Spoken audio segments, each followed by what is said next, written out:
Operation save Adani అని నేను గతంలో చెప్పాను. దాని మీద ఈరోజు వ్యాసం కూడా రాశాను. కానీ ఇప్పుడు అదాని స్వయంగా రంగంలోకి వచ్చారు. ఇప్పటివరకు వాళ్ళ అటార్నీలు, లేదా మద్దతుదారులు, వ్యాఖ్యాతలు, ఆయన చేతిలో ఉన్న మీడియా గ్రూపులు ఆయన గురించి చెప్తూ వచ్చాయి పరోక్షంగా. కానీ ఈరోజు ఆయనే బయటకు వచ్చాడు. ఏదో కార్యక్రమంలో పాల్గొంటూ మాకు ఇవి లెక్కే కాదు, మేము ఎన్నోసార్లు ఎదుర్కొని నిలబడ్డాము. ఈ సమయంలో కూడా హిండెన్బర్గ్ రిపోర్ట్ తర్వాత కూడా మాకు 20,000 కోట్ల డాలర్లు మేము ఫండ్ రైజింగ్ చేయగలిగాము. కాబట్టి మమ్మల్ని ఎప్పుడు ఎవరో ఒకరు ఏదో అంటుంటారు. ఇట్లాంటివి ఛాలెంజెస్ అనేవే మా అభివృద్ధికి గ్రోత్ ఇంజిన్స్ లాగా పనిచేస్తాయి అని ఇలా ఎదురుదాడి చేస్తారు. అలా ఏం జరిగింది అక్కడ, ఎవరు ఏంటి అనేది దాని మీద మా కంపెనీ ఇప్పటికే సమాధానం ఇచ్చింది. నేను ఇంకేం దాని గురించి చెప్పబోను. అక్కడ ఏం పేర్లు లేవు, నిర్దిష్టంగా ఏమీ లేదు ఆరోపణ.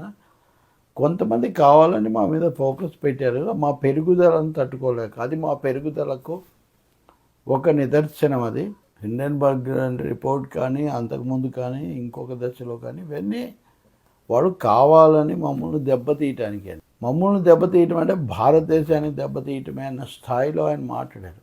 దానికి తగినట్టే అదాని నాట్ గిల్టీ అనే ఒక హ్యాష్ ట్యాగ్ నడుస్తుంది. ఆయన నిర్దోషి అని. దాంతో 1000 మందితో సంతకాలు, ఇంత పెద్ద పెద్ద ప్రపంచ కుబేర్లకు సంతకాలు సేకరించటము, చేయించేలా పురమాయించడం ఏం కష్టం. అంటే ఇక్కడ ఎదురుదాడి చేయటం మనం తప్పించుకోవటం, కప్పిపుచ్చటం ఒక విధానం. కానీ ఎదురుదాడి చేయటం ఎందుకు? నేను చాలాసార్లు చెప్పాను. ట్రంప్ వస్తే దీన్ని రద్దు చేసేస్తాడు అని సీనియర్ అటార్నీ రవి బత్రా చెప్పాడు. అసలు మా మీద ఆరోపణే లేదు, మేము లంచాలు ఇచ్చామని వాళ్ళ డిపార్ట్మెంట్ ఆఫ్ జస్టిస్ న్యాయ విభాగం ఏదో ఇతర అంశాలు చెప్పింది. వాటిని మేము పరిష్కరించుకోగలము అన్నారు. భారత ప్రభుత్వం విదేశాంగ శాఖ ప్రతినిధి రందీప్ అని ఆయన చెప్పేశారు, ఇది ప్రైవేట్ కంపెనీలకు అమెరికా న్యాయ విభాగానికి జరుగుతున్న తగాద తప్ప భారత ప్రభుత్వానికి అసలు ఏం సంబంధం. సెక్కీ చెప్తే అన్నీ చేశాం, సెక్కీతో కేంద్ర ప్రభుత్వ సంస్థతో మా ఒప్పందం అని జగన్ మాటిమాటికి చెప్తున్నాం. కానీ కేంద్ర ప్రభుత్వం మాకేం సంబంధం లేదు అని చెప్తున్నారు. ఎలా మనం దీన్ని, ఎంత విడ్డూరమైన వాదన అంటే, ఏదో ఒక విధంగా ఒక సినేరియో డెవలప్ చేస్తున్నారు దీన్ని నెమ్మదిగా పక్కన పెట్టేయటానికి. అది సెక్కీ కూడా చెప్పింది, మా పేరే రాలేదు అక్కడ అని. నా పేరు రాలేదని జగన్ చెప్పాడు. కేంద్రం ప్రసక్తి లేదని వీళ్ళు చెప్తున్నారు. సో ఇదంతా ఒక క్రమ పద్ధతిలో ఆపరేషన్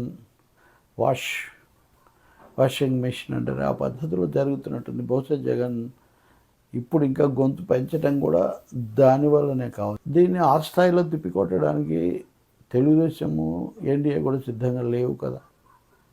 కాబట్టి ఇది హుషప్ అంటే మాఫీ చేయబడితే, లేకపోతే మౌనం కింద తోల్చేస్తే మనం ఏమాత్రం ఆశ్చర్యపోనవసరం లేదు. అంటే ఆరోపణకు గురైన, అంత తీవ్ర ఆరోపణకు గురైన ఒక వాణిజ్యవేత్త స్వయంగా వచ్చి ఏం పర్లేదని ఎదురుదాడి చేస్తున్నారంటే ఆయనకి ఎంత భరోసా ఉండాలి. ఆయన వెనక సాక్షాత్తు మోదీ ప్రభుత్వం ఉందన్న నమ్మకం ఉంటుంది. దీనికి తగినట్టేనండి పవన్ కళ్యాణ్తో సహా భారతీయ కంపెనీల మీద దాడి ఒక కుట్ర. ఈ టైమింగ్ అనేది సందేహాస్పదంగా ఉందని పవన్ చెప్పాడు. ఇంకా బీజేపీ వాళ్ళు కూడా దాదాపు ఇదే వాదన. పెరిగే భారతీయ పారిశ్రామికవేత్తలను తొక్కేయడానికి ఇలాంటివి తీసుకొస్తున్నారు అని. అంత బాహాటంగా కొమ్ము కాయటం మొదలు పెడితే ఇంకేం చెప్తాం. నేను నిన్ననే చెప్పే వాళ్ళ పత్రికలో ముకుల్ రోహత్తగి వాళ్ళ వాదనలు చాలా ప్రముఖంగా వేశారు. అప్పుడు చంద్రబాబుకు వ్యతిరేకంగా రోహత్తగినే వాదించాడు. ఇప్పుడు ప్రభుత్వం తరఫున ఆయన వాదిస్తున్నాడు. ఇక్కడికి వచ్చేసరికి అదాని తరఫున వాదిస్తున్నాడు.